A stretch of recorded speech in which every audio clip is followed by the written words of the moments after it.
Excellent. இப்போது C ப்ரோக்ராமிங்கில் ஒரு mini project பண்ணி பார்க்க போகிறோம். சரி, ஃபஸ்ட்டு வந்து இந்த மினி ப்ராஜெக்ட் அப்படிங்கிறது என்ன அப்படிங்கிறத ஒரு டெமோ நான் உங்களுக்கு காமிச்சிடுறேன். ரொம்ப ரொம்ப சிம்பிளான ஒரு ப்ராஜெக்ட் தான் இப்போ நம்ம பண்ண போகிறோம். நான் ஏற்கனவே பண்ணி வச்சுருக்கேன், அதனுடைய டெமான்ஸ்ட்ரேஷன் இப்போ நான் காட்டுறேன். ஓகே, இந்த மாதிரி ஒரு மெனு சிஸ்டம் வரப்போகுது.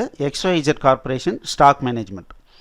ஸோ ஃபஸ்ட் ஆப்ஷன் என்னென்னா ஸ்டாக் ரிசீப்ட்டு, ரெண்டாவது ஆப்ஷன் ஸ்டாக் இஷ்யூ, மூணாவது ஆப்ஷன் ஸ்டாக் லிஸ்ட்டு, நாலாவது stock transaction list, view store items. 6ன்னு அடித்தோம்னா எக்ஸிட்டு. இப்போ பார்த்தீங்கன்னா 5 அடிக்கிறேன், ஸ்டோர் ஐட்டம்ஸில் என்னென்ன இருக்குதுன்னு பார்க்குறேன். இப்போ பார்த்தீங்கன்னா ஒவ்வொரு ஐட்டத்துக்கும் ஒரு நம்பர் இருக்குது. பென்சில் அப்படின்னா 1, 2னா பேப்பர், 3னா மவுஸ், 4னா கீபோர்டு, 5னா ரவுட்டர், இந்த மாதிரி இருக்குது. ப்ரெஸ் கீ வருது, ஒரு கீ ப்ரெஸ் பண்ணுறேன், மறுபடியும் மெனு வந்துருச்சு. இப்போ மூணாவது ஆப்ஷன் செலக்ட் பண்ணுறேன், ஸ்டாக் லிஸ்ட்டுன்னு கொடுக்குறேன், 3 அப்படின்னு கொடுக்குறேன். இப்போ பார்த்தீங்கன்னா ஸ்டாக் வந்து இப்போ கரண்ட்லி என்னென்ன நம்மக்கிட்ட ஸ்டாக் இருக்குன்றது லிஸ்ட்டு வருது. ஓகே, அடுத்தது பார்த்தீங்க அப்படின்னா ஸ்டாக் டிரான்சாக்ஷன் லிஸ்ட்டு.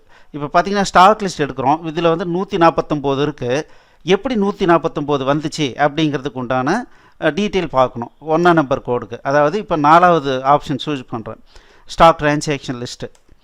இப்போ ஐட்டம் கோடு வந்து 1ன்னு கொடுக்குறேன், என்ட்ரு அடிக்கிறேன். இப்போ பார்த்தீங்கன்னா ஸோ 2 நாள் பார்த்தீங்கன்னா ரிசீவ் பண்ணியிருக்கோம், 100 ரிசீவ் பண்ணியிருக்கோம். அதுக்கப்புறம் இத்தனை முறை நம்ம இஷ்யூ பண்ணியிருக்கோம். அப்போ 200 மொத்தம் வந்திருக்கு, 51 இஷ்யூ பண்ணியிருக்கோம். அப்போ க்ளோசிங் ஸ்டாக் பார்த்தீங்கன்னா 149 அப்படின்னு இருக்குது.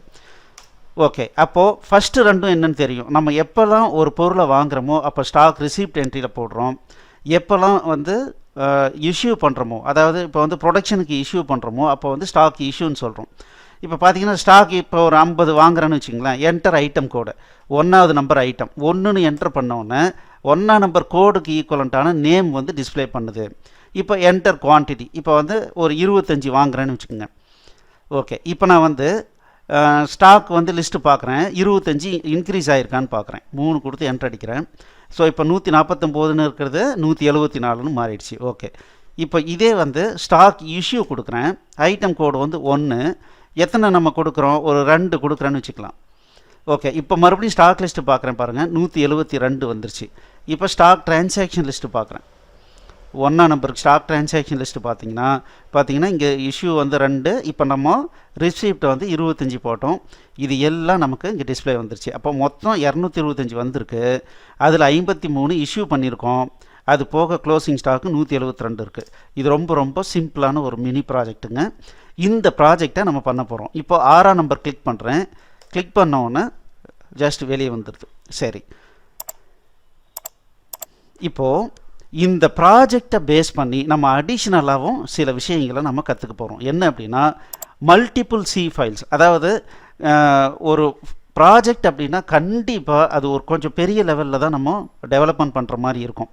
இப்போது காலேஜ்லேயே எடுத்துக்கலாம்னு வச்சிங்களேன், ஒரு ப்ராஜெக்ட் அப்படின்னா கண்டிப்பாக ஒரு 3 பேர் 4 பேர் சேர்ந்து பண்ணுவோம். அப்படி பண்ணும்போது இப்போ நார்மலாக இது வரைக்கும் கற்றுக்கிறதுக்காக பண்ண மாதிரி ஒரே ஃபைலில் நம்ம ப்ரோக்ராம் பண்ண மாட்டோம். அதுக்கு பதிலாக என்ன பண்ணுவோம், மல்டிபிள் ஃபைல்ஸு, ஒவ்வொருத்தரும் ஒவ்வொரு பார்ட் வந்து டெவலப் பண்ணுவோம்.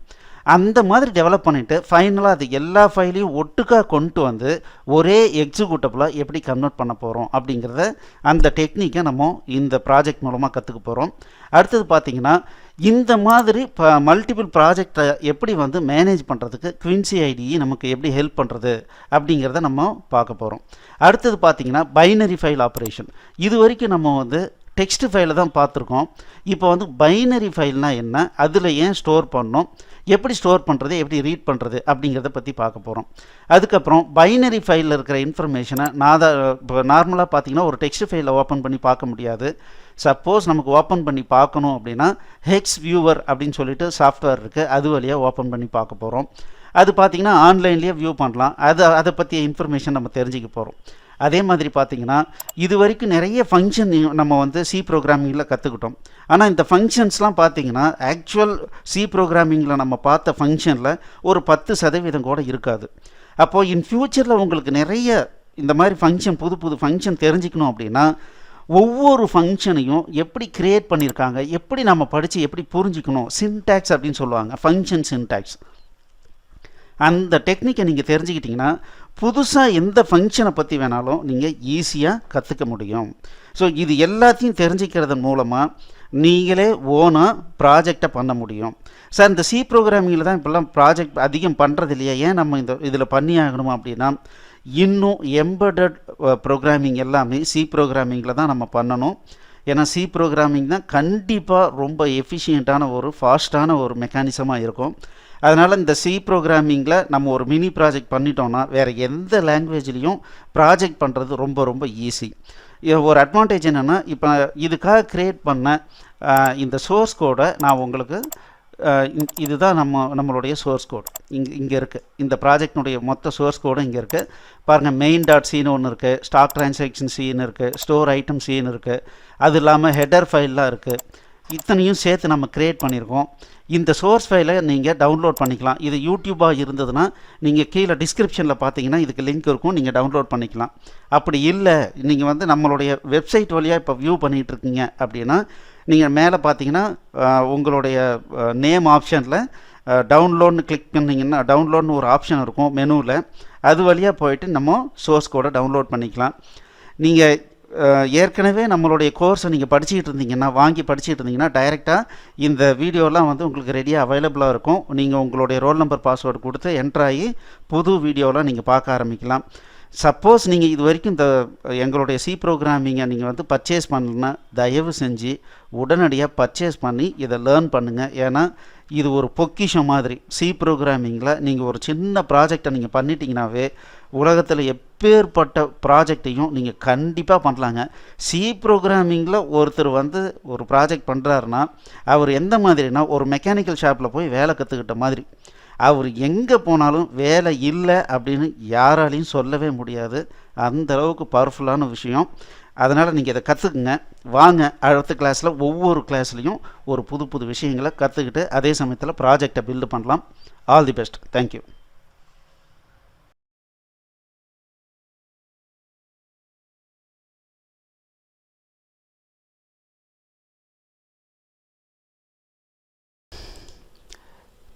எக்ஸலண்ட். இந்த வீடியோ உங்களுக்கு பிடிச்சிருந்தால் லைக் பண்ணுங்கள், எங்கள் சேனலுக்கு சப்ஸ்கிரைப் பண்ணுங்கள், இந்த வீடியோவை ஷேர் பண்ணுங்கள், குறிப்பாக உங்களுடைய கமெண்ட்ஸ் எழுதுங்க. மேலும் எங்களுடைய அனைத்து கோர்ஸ் என்னென்ன வச்சுருக்கோன்றதை பார்க்குறதுக்கு கீழே இருக்கிற டிஸ்கிரிப்ஷனை கண்டிப்பாக படிங்க. தேங்க்யூ.